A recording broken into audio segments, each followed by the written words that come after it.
ಆತ್ಮೀಯ H16 news ಅರ್ಥಾತ್ ಸೀತಾರಾಮ್ ನ್ಯೂಸದ ವೀಕ್ಷಕರೇ, ನಾನು ನಿಮ್ಮವ ಎಂ ಆಯುಧ ಮಲ್ಲಪ್ಪ ಜೊತೆ ಅವರು. ತಾವು ಈಗ ಸುದ್ದಿಗಳ ಲೋಕಕ್ಕೆ ಎಂಟ್ರಿ ಹೊಡಿತಾ ಇದ್ದೀರಿ. ಈ ಸುದ್ದಿಗಳನ್ನು ಪ್ರತಿಯೊಂದು ನೋಡೋ ಜೊತೆಗೆ ನಿಮ್ಮ ಅಭಿಪ್ರಾಯಗಳನ್ನು ಹಂಚ್ತಾ ಇರಿ. ಯಾಕಂದರೆ ಈ ಸುದ್ದಿಗಳು ನಿಮಗಾಗಿ, ನಿಮ್ಮ ಬದುಕಿಗಾಗಿ, ನಿಮ್ಮ ವೈಚಾರಿಕೆಗಾಗಿ, ನಿಮ್ಮ ತಿಳುವಳಿಕೆಗಾಗಿಯೂ ನಿಮಗೂ ಗೊತ್ತು. ಜೊತೆಗೆ ನಮಗೂ ನಿಮ್ಮೊಂದಿಗೆ ಇದೊಂದು ಮಾತಾಡುವಂಥ ಜೊತೆಗೆ ಸುದ್ದಿಗಳನ್ನು ಬಿಡುವಂಥ ಕೆಲಸ. ಈ ಕೆಲಸದಲ್ಲಿ ನಾವು ನಿಮ್ಮೊಂದಿಗಿದ್ದೀವಿ ಅಂತ ಹೇಳ್ತಾ ನೋಡ್ತಾ ಇರಿ ಈ ಸುದ್ದಿಗಳನ್ನು.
ಇರಬೇಕು, ಅವಾಗಲೇ ಸಂಸ್ಕೃತಿ ಉದ್ಧಾರ ಆಗುತ್ತೆ. ಸರ್, ಈಗ ಬಿಜೆಪಿಯಲ್ಲಿ 3 ಬಾಗಿಲಿದ್ದು ಮನೆ ಒಂದು 3 ಬಾಗಿಲಿತ್ತು, ಈಗ 6 ಬಾಗಿಲಾಗಿದೆ ಅಂತೇಳಿ ಲಕ್ಷ್ಮಣ ಸವದಿ ಅವರು ಹೇಳ್ತಿದ್ದಾರೆ ಸರ್. ಲಕ್ಷ್ಮಣ ಸವದಿ ಮೊನ್ನೆ ತನಕ ಕೂಡ ಭಾರತೀಯ ಜನತಾ ಪಾರ್ಟಿಯಲ್ಲಿ ಇದ್ದು ಎಲ್ಲವನ್ನ ಅನುಭವಿಸಿ ಹೋಗಿ ಕಾಂಗ್ರೆಸ್ ಸ್ವತಂತ್ರ ಬಂದಾಗ ಒಂದಾಗಿತ್ತು. ಇವತ್ತು ಕಾಂಗ್ರೆಸ್ ಎಷ್ಟು ಭಾಗ ಆಗಿದೆ ಅಂತ ಲಕ್ಷ್ಮಣ ಸವದಿ ಲೆಕ್ಕ ಹೇಳ್ಕೊಟ್ಬಿಡ್ಲಿ. ನಾನು ಹೇಳಕ್ಕೆ ಒಂದೊಂದು ರಾಜ್ಯದಲ್ಲಿ ಒಂದೊಂದು ಕಾಂಗ್ರೆಸ್, ಒಂದೊಂದು ರಾಜ್ಯದಲ್ಲಿ 2-3 ಕಾಂಗ್ರೆಸ್, ಒಬ್ಬೊಬ್ಬ ವ್ಯಕ್ತಿದೊಂದೊಂದು ಕಾಂಗ್ರೆಸ್, ಇಂದಿರಾ ಗಾಂಧಿದೊಂದು ಕಾಂಗ್ರೆಸ್, ನಿಜಲಿಂಗಪ್ಪನದೊಂದು ಕಾಂಗ್ರೆಸ್, ಲೆಕ್ಕ ಇಲ್ಲ. ಆದರೆ ಇಡೀ ದೇಶದಲ್ಲಿ ಒಂದೇ ಭಾರತೀಯ ಜನತಾ ಪಾರ್ಟಿ, 2 ಭಾರತೀಯ ಜನತಾ ಪಾರ್ಟಿ ಇಲ್ಲ. ಸ್ವಲ್ಪ ಗೊಂದಲ ಇದೆ, ಗೊಂದಲ ಇಲ್ಲ ಅಂತ ನಾನು ಹೇಳಲ್ಲ. ಯಾಕಂದರೆ ಈ ಪಾರ್ಟಿ ಕಟ್ಟಿದ್ದು ತ್ಯಾಗ ಮಾಡಿದಂಥ ವ್ಯಕ್ತಿಗಳು. ಪಂಡಿತ್ ದೀನದಯಾಳ್ ಉಪಾಧ್ಯಾಯರು ಬಲಿದಾನ ಮಾಡಿದ್ರು, ಡಾಕ್ಟರ್ ಶ್ಯಾಮ ಪ್ರಸಾದ್ ಮುಖರ್ಜಿಯವರು ತ್ಯಾಗ ಮಾಡಿದ್ರು, ಅಟಲ್ ಬಿಹಾರಿ ವಾಜಪೇಯಿಯವರು, ಲಾಲ್ ಕೃಷ್ಣ ಅದ್ವಾನಿ, ಇವತ್ತು ಇಡೀ ಪ್ರಪಂಚದ ನಾಯಕ ಮೋದಿಯವರು, ಇಂಥವರೆಲ್ಲರೂ ಕೂಡ ಈ ದೇಶದ ಏಳಿಗೆಗೋಸ್ಕರ ಪ್ರಯತ್ನ ಮಾಡ್ತಾ ಇದ್ದಾರೆ.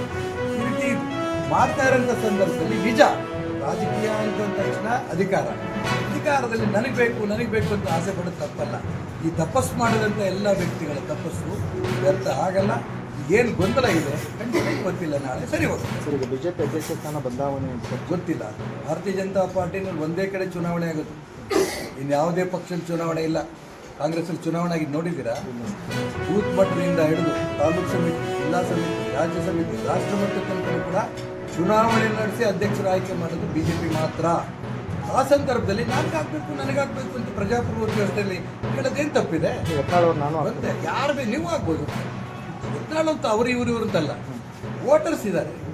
ಆ ವೋಟರ್ಸ್ ಯಾರು ಗೆಲ್ಲುತ್ತೋ ಅವನ ಅಧ್ಯಕ್ಷ ಆಗ್ತಾನೆ. ಈಗ ಇರುವಂಥ ಅಧ್ಯಕ್ಷರು ಪ್ರಬಲರಿಲ್ಲ, ಏನು ನಾನು ತಿಂಡಿ ಕೊಡಬಹುದು.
ಆತ್ಮೀಯರೇ, ಎಲ್ಲ ಸುದ್ದಿಗಳನ್ನು ನೋಡಿದ್ರಲ್ಲ, ಏನು ಅನಿಸ್ತು ನಿಮಗೆ? ಇದರಲ್ಲೇ ನಿಮ್ಗೆ ಲೈಕ್ ಆಗಿರ್ಬೋದು, ಡಿಸ್ಲೈಕು ಆಗಿರ್ಬೋದು, ಕಾಮೆಂಟ್ ಬೇಡಪ್ಪ ಅಂತೂ ಅನಿಸಿರ್ಬೋದು, ಕಾಮೆಂಟ್ ಮಾಡಬೇಕಪ್ಪ ಅನಿಸಿರ್ಬೋದು, ಶೇರ್ ಮಾಡಬಾರ್ದಪ್ಪ ಅನಿಸಿರ್ಬೋದು, ಮಾಡಬೇಕು ಅನಿಸಿರ್ಬೋದು.